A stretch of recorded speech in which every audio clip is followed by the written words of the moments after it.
So I think we'll just have a very quick want to talk to you about why did we actually start working in this space.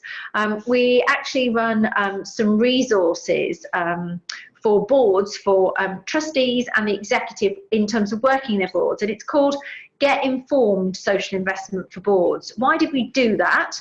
Because both investors and also charities told us that there was potentially an issue either when the executive had done a lot of work and then took a potential investment to the board of trustees, or when the board of trustees were presented with something and they didn't feel that they, again, had enough information to make an informed decision.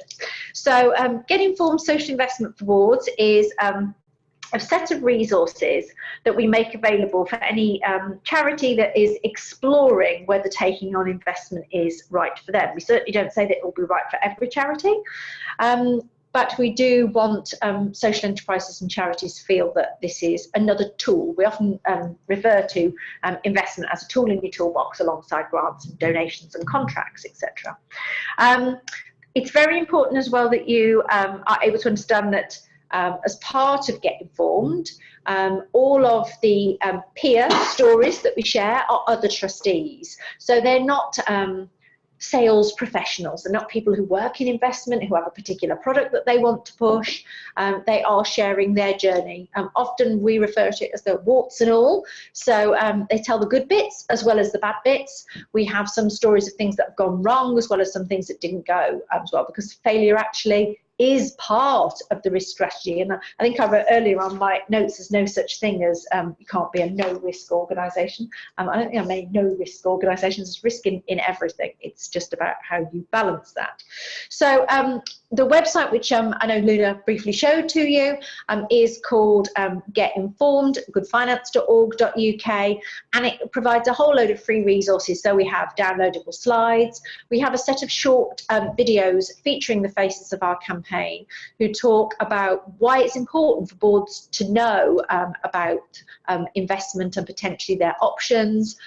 We have some lovely moments in there. A chair of a board basically saying that if it hadn't been for his executive and there being no other options on the table, he probably just didn't feel comfortable with it, but he got comfortable with it and was assured and then reassured through all the processes that this was the right thing for them to do.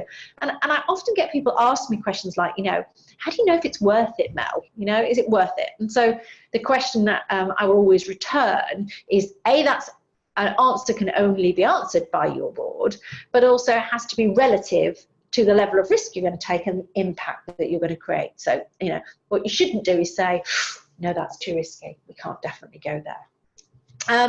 We also, as part of Get Informed, are able to offer mentoring for individual board members. Again, if we've got boards that particularly want to find out a little bit more, a lovely quote, and again, it's on the video that you can see from an organisation based in Liverpool, who talked about the fact that she felt that her trustees were actually too trusting of her. Didn't ask her difficult enough, challenging questions. And the practical solution they had to that was to go and recruit a new trustee board member who had expertise in financial services, so could give the board the confidence they were asking the right questions. And you do tend to get people, I suppose, at opposite ends here, either boards who rubber stamping and don't feel empowered to ask those challenging questions, don't feel they know how to ask the right questions, or at the opposite end, people where they feel that it's very difficult to try anything new because it very quickly gets closed down.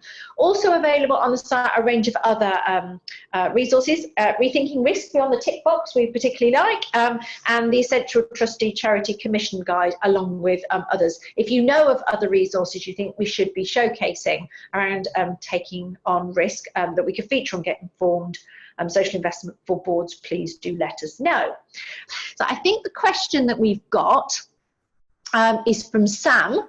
As a governor, oh goodness, this is one, anyway, the governors I've got here, goes, how do we get down in the weeds to see what is happening on the ground, e.g. with subcontractors involved in fundraising?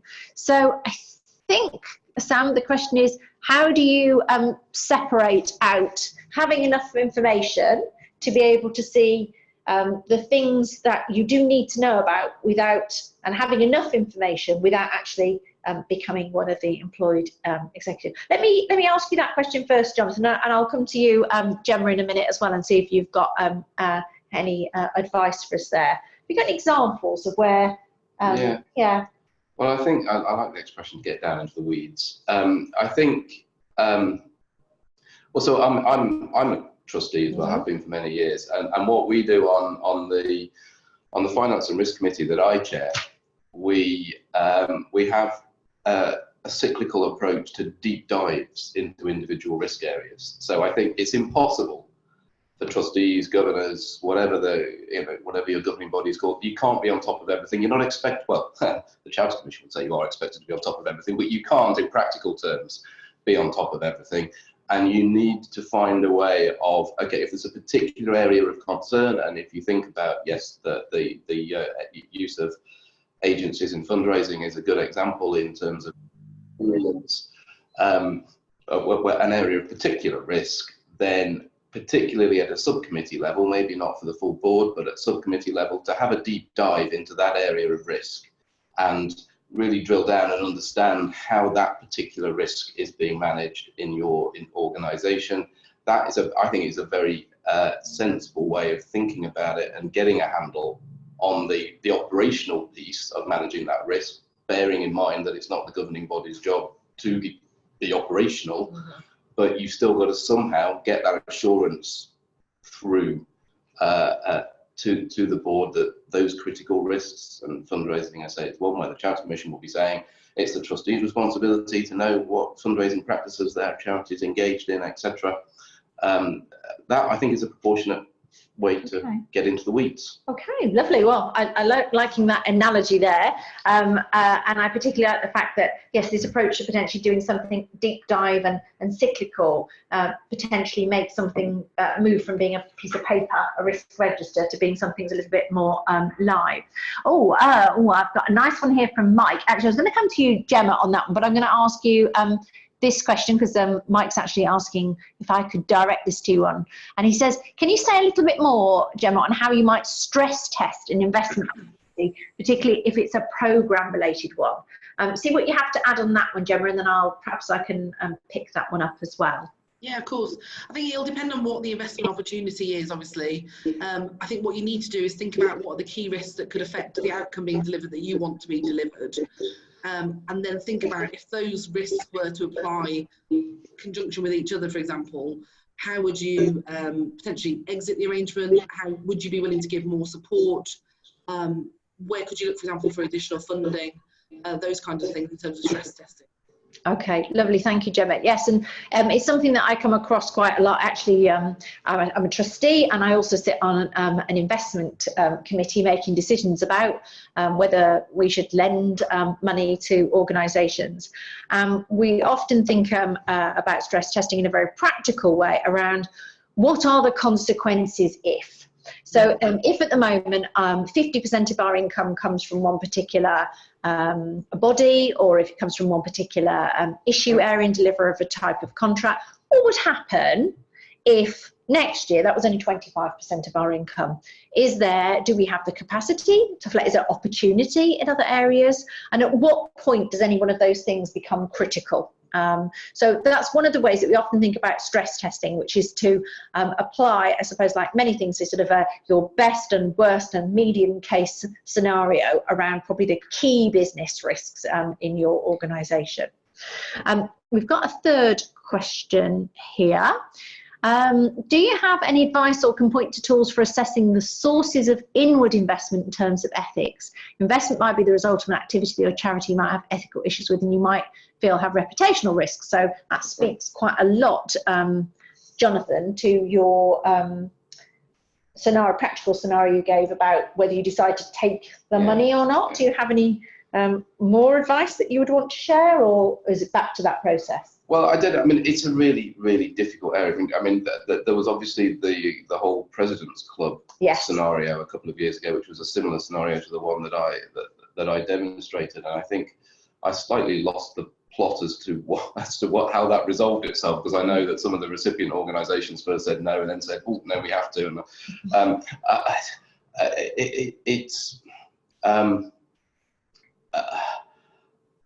I really struggle with it. Okay. I really struggle with it, because I think the one lesson I've learned from that area is, and it probably doesn't answer the question, but I'll say it anyway, is that you have to make those decisions with the ethics and values of the organisation in mind, not your own personal ethics and values. So I had a scenario as a trustee where we were thinking about engaging with a foreign government that I didn't feel comfortable personally engaging with, but actually it was mission critical, well, not mission critical, but it was firmly in line with the mission of that organisation to be doing that kind of work. And so whereas I felt uncomfortable about it, I accepted that it was right for the organisation to do it.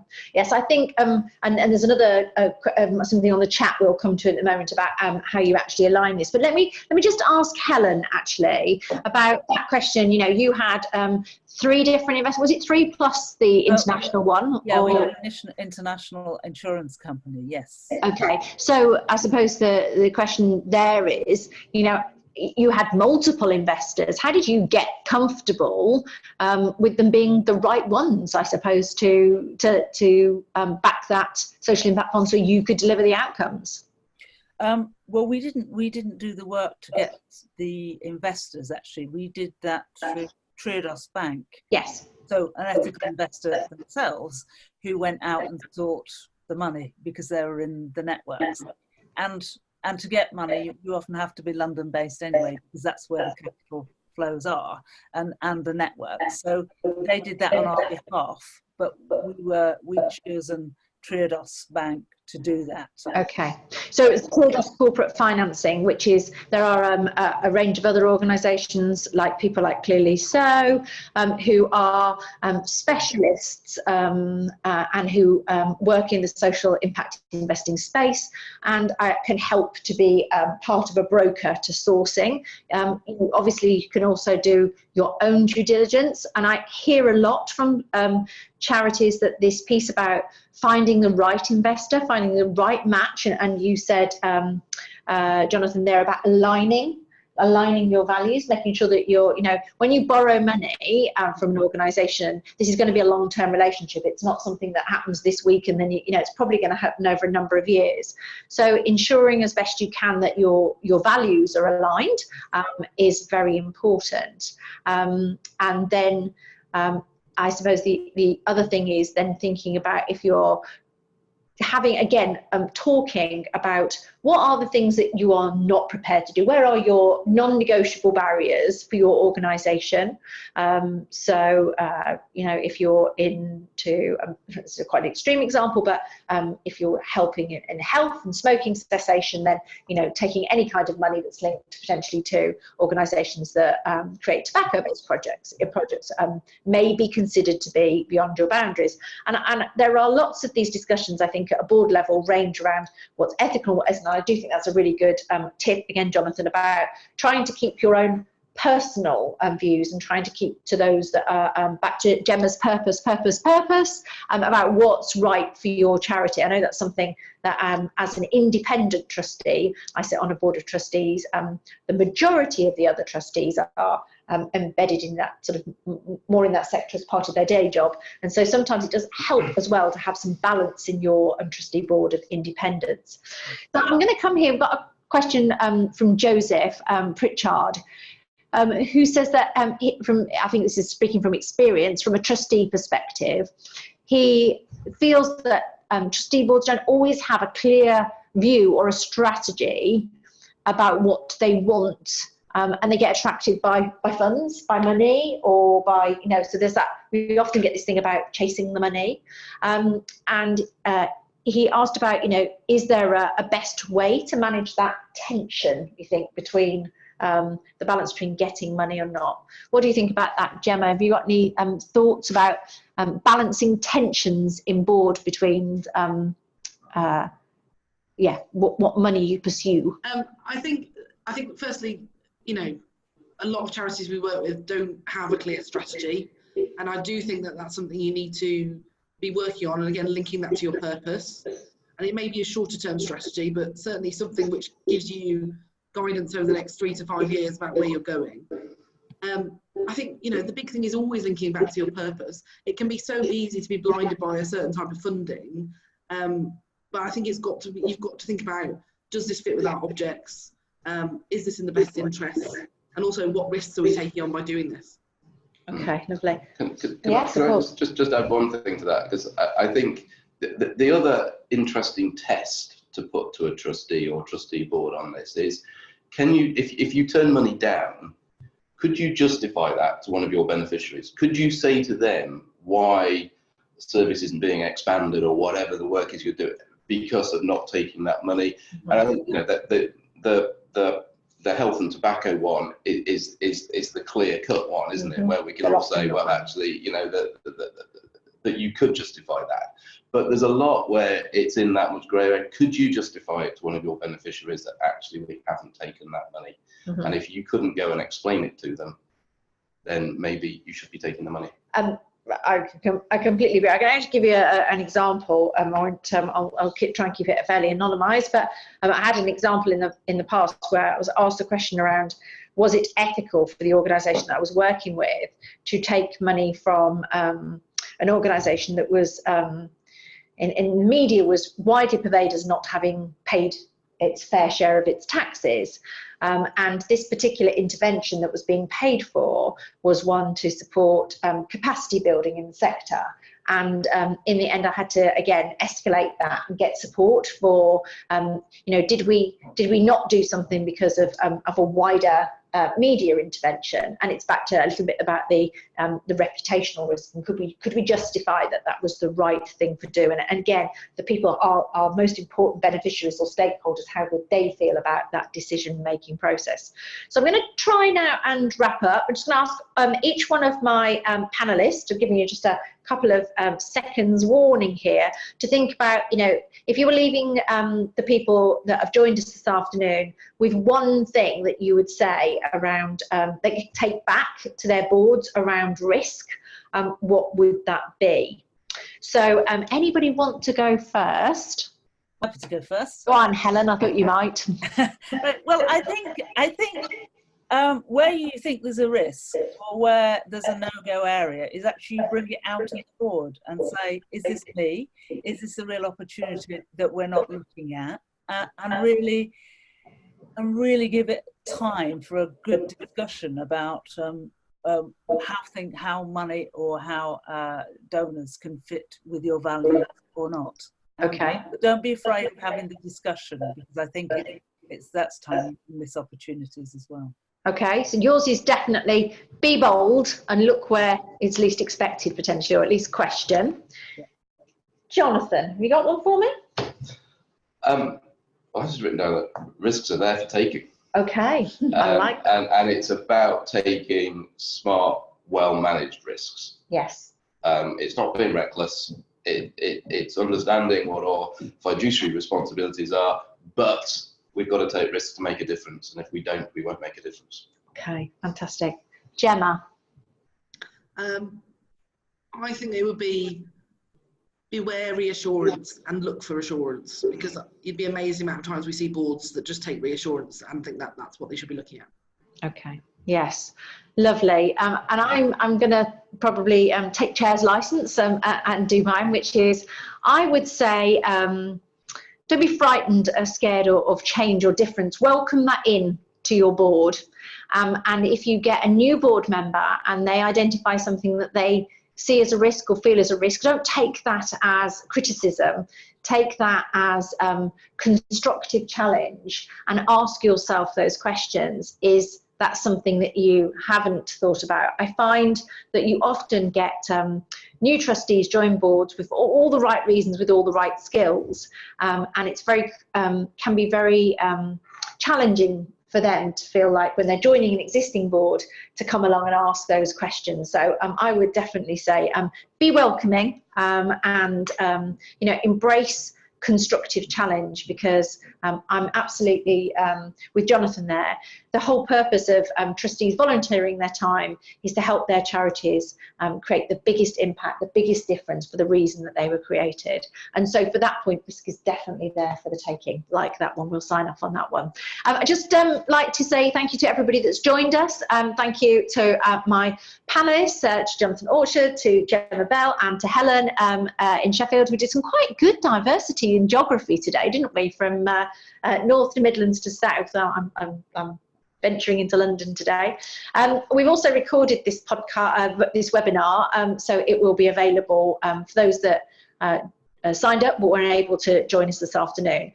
Please, when you do get the opportunity, do check out getinformed.goodfinance.org.uk, and we'll also, if the panelists are happy, be prepared to share the slides and the resources that we talked about earlier. Thank you very much. Enjoy Trustee Week to everybody else that's out there. And if you're not a trustee, go check it out. I'm sure there's a charity somewhere that could use your skills. Thank you.